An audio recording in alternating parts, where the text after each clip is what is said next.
Sapa Indonesia Pagi masih melanjutkan dialog kita. Sudah ada Prof. Lely di studio dan juga ada dari Bang Eriko dari PDI Perjuangan dan juga ada Mas Habibur Rahman dari Partai Gerindra. Saya ke Mas Habibur Rahman. Pak Prabowo pada saat di acara di UGM beberapa hari yang lalu bilang yang penting, maksud kami pada saat deklarasi Partai Demokrat, Pak Prabowo sempat bilang yang penting kerukunan. Bisa dikatakan iya secara terang-terangan ini tidak menolak namun juga tidak masih mengambang begitu. Yang penting secara kerukunannya rukun-rukun aja. Mas Habibur Rahman menanggapinya seperti apa? Ya itu yang seperti saya sampaikan tadi bahwa memang kita tidak ada hambatan psikologis ya dengan PDI Perjuangan ya, tetapi tentu kita juga harus realistis ya. Kita realistis artinya dalam situasi yang sama-sama tidak mungkin menjadi cawapres gitu kan nggak mungkin menjadi cawapres baik Pak Ganjar maupun Pak Prabowo, sehingga yang dikedepankan adalah kerukunan, guyup rukun dalam kontestasi. Itu yang memang pesan-pesan yang selalu disampaikan oleh Pak Prabowo bukan hanya di acara di UGM tapi di mana saja. Dan secara teknis kan tapi juga penting ini. Tidak mungkin dalam satu koalisi ada dua capres. Itu yang saya sampaikan juga, ya kan? Nah, karena itu ya semangat baik ini, semangat satu frekuensi, semangat kekompakan, ya narasi-narasi yang disampaikan Pak pimpinan kami, kayak Pak Sufmi Dasko, Ibu Puan, ya itu baik di depan publik maupun kalau ketemu sehari-hari begitu akrab, guyup dan rukun, bahkan penuh kesukacitaan, ya mereka itu kan dalam satu misalnya Pak Dasko dan Ibu Puan ya. Lantainya saja gedungnya sama tempat berkantor, satu lift lah mereka ya. Kemudian bekerja itu ya kolektif kolegial, hampir tiap hari mungkin ketemu kalau waktu sama-sama ada di Jakarta gitu. Jadi nggak akan ada masalah gesekan-gesekan yang berarti saya pikir ya. Cuma memang secara realistis ya belum pernah ada ceritanya satu koalisi dua capres gitu. Oke. Prof. Lely, menanggapinya seperti apa? Ini sepertinya sudah sefrekuensi, cuma sama-sama tadi ditekankan sama Mas Habibur Rahman, tidak mungkin ada capres dua begitu dalam satu. Ada satu kata lagi nih clue-nya. Apa? Akrab, guyup, dan rukun. Nah, itu modal komunikasi politik paling besar tuh dalam sebuah ritme komunikasi. Satu frekuensi tapi bisa berubah siklus. Nah, itu intinya. Karena apa? Komunikasi politik itu adalah bagaimana pertukaran pesan antara satu penyampai pesan dengan sejumlah penerima pesan yang bisa mengatur tingkah laku orang dalam kondisi pertentangan.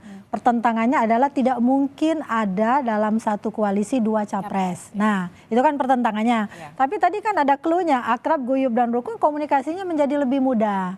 Jadi inilah tontonan paling menarik yang di Pilpres 2024 kita hampir kehilangan suasana yang sebelumnya yang begitu gontok-gontokannya, meskipun masih ada ya sedikit karena ada dua koalisi yang berbeda porosnya gitu kan, ada satu koalisi yang lain. Tapi intinya kalau kita melihat esensi dari teori peran itu kan ada 3 soal nih Mbak Disti. Yang pertama itu tentang change atau perubahan, kemudian hope, harapan, sama unity. Nah, perubahan itu pasti terjadi, pergantian antara kepemimpinan Pak Jokowi dengan presiden yang lainnya. Tapi jangan lupa ada harapan dan unity-nya itu kata kuncinya di setiap peralihan kepemimpinan. Nah, kita melihat bagaimana dua tokoh bangsa itu nanti akan bertemu antara Pak Prabowo dan Bu Mega. Jadi penentunya kan kingmaker-nya itu Pak Prabowo dan Bu Mega, bukan Mas Habibur dan Bang Eriko gitu kan. Nah, ini yang nantinya akan memberi wacana tersendiri yang itu kemudian guyup, akrabnya itu menjadi lebih nyata. Di situ nanti akan kelihatan. Oke, kita akan tunggu ya. Kalau Bang Eriko gimana nih? Udah ada sebenarnya clue-clue akrab, guyup, dan juga rukun. Tidak ada yang tidak mungkin. Penentunya Bu Mega dan juga Pak Prabowo. Dan itu modal komunikasi politiknya. Silakan Bang Eriko. Kesukaan Pak Prabowo kalau di tempat Ibu Mega itu saya saksikan sendiri, nasi gorengnya itu yang luar biasa. Tidak, Adinda Habibur Rahman. Kalau itu sudah selesai, sama Bung Habibur Rahman hanya bisa menyaksikan, karena kalau kita minta nanti kita bisa menghabiskan banyak kan, karena yang meramunya seperti itu. Jadi Ya sekali lagi ya kita berharap, kita mendoakan. Hanya saya mau sampaikan di sini, betul tadi yang disampaikan Adinda Habibur Rahman, begitu juga penting hasil-hasil survei menjelang akhir. Itu survei yang kredibel. Nah yang kedua, saya mau kasih clue sedikit. 1-2 minggu ini menarik. Apakah aturan main atau tata hukum ini juga bisa merubah? Bisa saja Mbak Adisti maupun Ayu Lely. Makanya tadi saya sampaikan, ya boleh saja lah tetap 3 poros atau jadi 2 poros. Nah ini seperti apa posisinya ya kita kan belum tahu. Jangan-jangan 2 poros ini kami nanti sama Pak Prabowo. Poros dan poros Prabowo bisa saja kan begitu. Ada yang tidak. Oke, nggak ada yang nggak mungkin yang bisa terjadi, pasti bisa terjadi. Nah, kalau melihat tadi lagi kan cluenya politik nasi goreng, itu dia yang kemudian. Dan kepalangan sudah disinggung nih tadi Mbak Disti. Bisa saja tetap 2 poros, tapi berhadapan-hadapan antara Pak Ganjar sama Pak Prabowo dengan satu fenomena, misalnya. Kan narasi kemarin waktu pidato ketika Demokrat bergabung dengan mendeklarasikan mendukung Anies, itu kan narasinya antara AHY sama Pak Prabowo beda banget. Tidak ada satu kata pun di narasi Pak Prabowo yang mengatakan soal perubahan. Nanti dalam perjalanan Caimin bisa ngambek nih misalnya, lah aku ini kan masih dalam koalisinya Pak Jokowi gitu kan. Lalu kemudian aku ini masih menteri kok ngomongin soal perubahan terus nih, mungkin nggak mudeng nih di pikiran aku misalnya. Udah ngambek deh ngambek gitu, berhadapan lah seperti cluenya dari Bang Eriko itu. Jadi bisa saja terjadi, tapi dua-duanya dalam spektrum yang sama akhirnya. Jadi masyarakat juga nggak terlalu berat untuk memilih gitu. Untuk keuntungannya sendiri jika kemudian Ganjar Prabowo atau Prabowo Ganjar ini bersatu, apa keuntungan yang bisa diperoleh itu untuk koalisi keduanya? Kemarin saya malah bilangnya gini, kalau mereka bergabung pemilu selesai deh. Jadi semua hampir pendukung keduanya itu bisa bersatu padu. Yang ngambek itu pasti cuma sedikit karena ada Pak Jokowi di dalamnya kan yang bisa menyatukan semua komplemen yang mungkin berbeda itu. Jadi artinya para kingmaker itu bisa happy ending lah istilahnya kelihatannya. Dan mereka semuanya bisa bekerja sama. Sekarang aja narasi keduanya aja udah sejuk banget kan. Artinya ada kekuatan untuk membangun secara bersama-sama. Tapi benar kata kuncinya tadi mungkin di hasil survei yang terakhir nanti di detik mereka mendaftar. Jadi akan kelihatan mana positioning yang bisa lebih tinggi misalnya posisi tawarnya, apakah Gerindra, apakah PDIP. Di sana nanti akan terlihat. Oke, kalau tadi kata Prof. Lely, Bang Eriko, Mas Habibur Rahman, kalau bersatu ini Ganjar Prabowo atau Prabowo Ganjar, udahlah pemilu selesai nih, nggak ada cerita. Gimana tanggapannya? Ya, kita kan kalau di dalam kehidupan tidak boleh juga kita mendahului Tuhan. Tuhan. Kan saya sepakat dengan Ayu Lely dalam hal ini bahwa biarlah nanti waktu yang menunjukkan hal ini. Karena sekali kompetisi kami ini dengan 3 poros ini sesuatu hal yang memang harus dilakukan dan ini sebenarnya yang disaksikan oleh masyarakat Indonesia. Kadang-kadang kita lupa Mbak Adisti, Ayu Lely, Bung Habibur Rahman, bahwa yang memilih ini kan nanti rakyat. Rakyatlah yang menjadi tuan. Rakyatlah yang menjadi memutuskan siapa yang nanti akan memimpin. Nah, ini sebenarnya situasi-situasi ini rakyat melihat seperti apa sebenarnya kesungguhan daripada masing-masing poros ini juga menunjukkan apa yang nanti akan dilakukannya pada saat nanti terpilih. Itu juga sangat penting. Mbak Adisti, apalagi jujur saja 82% tentu menginginkan adanya keberlanjutan, menginginkan program Bapak Presiden Joko Widodo tidak putus sampai di situ, tetapi berlanjut dan lebih baik lagi, dan itu juga beliau adalah kader utama PDI Perjuangan. Nah ini juga yang menjadi satu motivasi bagi kami, dan itu yang kita mau tunjukkan kepada rakyat. Biarlah nanti rakyat yang akan memilih, yang akan menentukan, dan di sini nanti Mbak Adisti pada momen-momen terakhir tentu akan terlihat seperti apa sih sebenarnya yang dikehendaki oleh rakyat Indonesia terhadap 3 poros ini seperti itu. Apakah tetap 3 poros ataukah akan menjadi 2? Ini nanti kita lihat. Tapi sekali lagi, semua itu juga sangat dinamis. Saya sudah sampaikan di beberapa media, 1-2 minggu ini akan menjadi hal yang menarik, Mbak Adisti dan juga Ayu Lely. Oke, 1-2 minggu ini akan menjadi dinamis sekali. Mas Habibur Rahman, terakhir, apa yang ingin dikatakan soal Ganjar Prabowo, Prabowo Ganjar ini kan sepertinya 2 minggu belakangan ini gencar sekali dicuatkan. Apakah memang sudah ada komunikasi yang bisa dikatakan di bawah meja dilakukan? Bawah meja, di belakang panggung. Ya, kalau komunikasi pasti terus berjalan, ya. Kalau di tingkatan Pak Prabowo dengan Ibu Mega saya nggak tahu secara teknis, tetapi di tingkatan di bawahnya, misalnya Pak Dasko dengan Bu Puan, ya, ada Pak Said, ya, ada Pak Utut, ya, itu bagus sekali, ya. Jadi kita nggak ada masalah. Cuma memang dalam politik itu kan seperti kata Bu Leli kan kita berharap yang terbaik, tetapi bersiap yang kurang baik juga, gitu kan.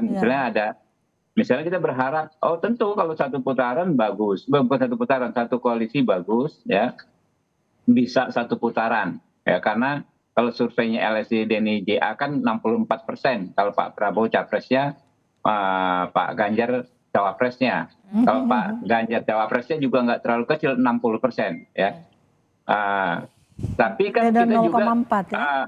iya, tetapi kita juga ya tentu bersiap situasi yang nggak ideal. Misalnya memang secara teknis kita nggak bisa ketemu. Ya tentu secara teknis nggak ketemu dalam satu koalisi, tetapi dalam satu tune atau frekuensi politik yang sama, yaitu perubahan. Nah, itu keberlanjutan. Keberlanjutan. Ya. Salah. Jadi frekuensi besar itu adalah keberlanjutan. Nah, sehingga ya namanya politik kan kita tentu perlu kos. Kalau misalnya orientasinya satu putaran dalam menghemat kos, itu benar, nggak ada masalah. Tetapi kalau toh secara realistis harus 2 putaran, dananya pun sudah tersedia. Nggak ada masalah buat demokrasi, keluar duit lebih banyak dikit ya nggak ada masalah buat bangsa ini. Tapi kan kalau sebaiknya kalau bisa satu putaran ya satu putaran aja ya Bang Eriko ya. Bang Eriko gimana?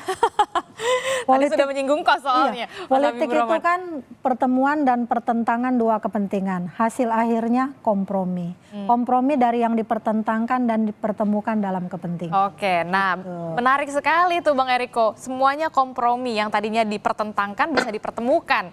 Bang Eriko. Oke, Bang Eriko Suaranya sepertinya hilang. sinyalnya Kurang di bagus. rumah agak kurang. Ini bisa diulangi lagi Bang Eriko? Kalau cerita keberlanjutan tadi sudah disampaikan. Itu berubah. Ya tentunya keberlanjutan ini ya, apalagi dari kader PDI Perjuangan, kader utama PDI Perjuangan Bapak Presiden Joko Widodo, ya tentu kami berharap berlanjut kepada Mas Ganjar, karena bagaimanapun namanya keberlanjutan terhadap yang lebih senior, terhadap yang lebih muda. Tapi kalau juga misalnya katakan didampingin oleh politisi senior seperti Pak Prabowo, kan tidak ada yang salah juga dalam hal ini, seperti yang dilakukan Bapak Presiden Joko Widodo bersama Kiai Haji Ma'ruf Amin. Nah, jadi ya kita lihat saja lah dalam 1-2 minggu ini menarik ini nanti. Tadi saya sudah sampaikan clue-nya. Ada juga tata aturan main, tata aturan hukum, kan bisa-bisa saja membuat ini menjadi dinamis dalam 1-2 minggu ke depan. Oke, kita akan tunggu 1 atau 2 minggu ke depan. Prof Leli, apa yang ingin disampaikan dari soal ini? Tadi bisa dikatakan kompromi yang dipertentangkan bisa dipertemukan. Sejauh mana kemudian kemungkinan adanya 2 poros ini dalam Pilpres? Kemungkinannya besar ya, tapi apakah itu akan berlanjut? Kadang-kadang kan kalau pertimbangannya soal dana, tadi Mas Habibur udah bilang bahwa berapapun dana sudah disiapkan untuk 2 putaran. Artinya tinggal bagaimana para elit communication ini dalam komunikasi politik itu mempertemukan ide, gagasan, kepentingan tadi. Karena kan ada hegemonic communication, ada petitionary communication, ada associational communication. 4-empatnya ini bisa diperbincangkan dalam satu meja atau panggung. Yang sekarang kita terjadi ini kan panggung tengah namanya. Dan ini hasil penelitian saya menunjukkan panggung politik Indonesia itu tidak hanya panggung depan sama panggung belakang, tapi ada panggung tengah. Panggung tengah itulah wilayah kompromistis antara panggung depan dan panggung belakang. Dan itu akan terjadi melihat sinyal yang ada. Oke, panggung tengah saat ini lagi mesti kompromi. Mas Habibur Rahman, Bang Eriko, apa tanggapannya soal itu? Ya, siapa dulu? Adinda dulu. Mas Habibur Rahman boleh? Eriko dulu. Eriko. Silakan. lebih senior. Kami tentunya kami siap karena hal ini sudah kami alami, Mbak Disti, Ayu Lely dan juga seluruh kita yang menyaksikan. Di tahun 2014 juga kami mengalami hal yang seperti ini dan ini bukan sesuatu hal yang baru. Ya.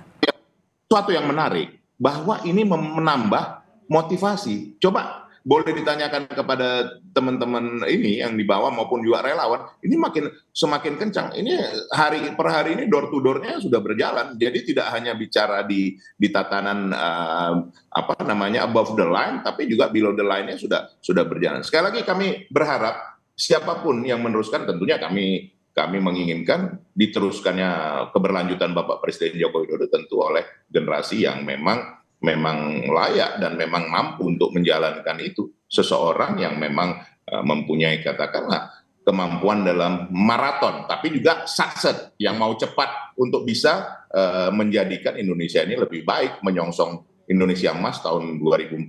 13 tahun ini sangat penting. Itu yang disampaikan Presiden Joko Widodo. Itu dari kami, Mbak Disti. Oke, Mas Habibur Rahman, romantisme pada saat 2009, apakah kemudian bisa kembali terjadi di 2024 kemungkinannya? Ya, tergantung apa konteksnya ya. Kalau konteksnya misalnya maju sebagai capres dan cawapres dalam satu koalisi, kita lihat seberapa realistis ya. Kalau saya melihat sih belum cukup realistis saat ini karena nggak ada gerakan politik atau aktivitas politik atau komunikasi politik yang berarti sampai ke teknis seperti itu. Tetapi kalau ketemu dalam konteks frekuensi keberlanjutan, ya menurut saya itu jauh lebih realistis. Oke, kita akan tunggu walaupun memang di saat hari-hari ini kalau menurut Mas Habibur Rahman agak cukup kurang realistis. Hari ini, minggu depan belum tentu. Belum tentu, apalagi beberapa jam sebelum pendaftaran capres dan juga cawapres di KPU ini belum tentu ya. Kita akan tunggu ya. Apa Bang Eriko, apa yang mau disampaikan lagi terakhir? 1-2 minggu ini kita tunggu, nanti kan banyak yang akan terjadi. Supaya kita juga diundang lagi ya, Ayu Lely. Oke, baik. Terima kasih Bang Eriko Sutarduga, Ketua DPP PDI Perjuangan, dan juga ada Mas Habibur Rahman, Wakil Ketua Umum Partai Gerindra sudah bergabung bersama kami, dan juga terima kasih Prof. Lely, pakar komunikasi politik juga telah menginformasikan bagaimana perspektifnya. Terima kasih. Oke, Bang Lely, Bang Eriko. Assalamualaikum.